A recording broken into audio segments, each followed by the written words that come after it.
Au Proche-Orient, nouvel échange otages contre prisonniers entre Israël et les terroristes du Hamas.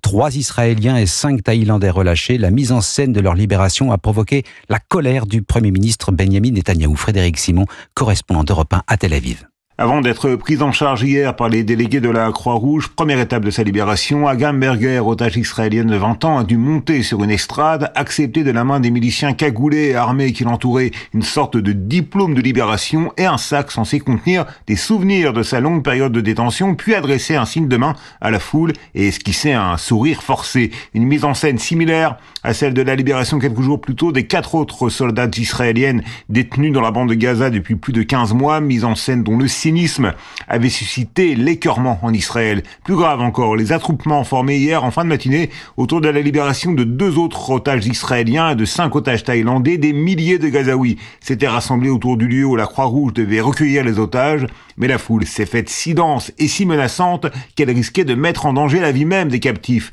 Benjamin Netanyahou a réagi en dénonçant des scènes choquantes et en ordonnant la suspension de la libération des 110 détenus palestiniens prévus par l'accord. Ils ont été relâchés avec 3 heures de retard. Les dirigeants israéliens affirment depuis avoir obtenu des garanties pour que les prochaines libérations d'otages se déroulent sans incident.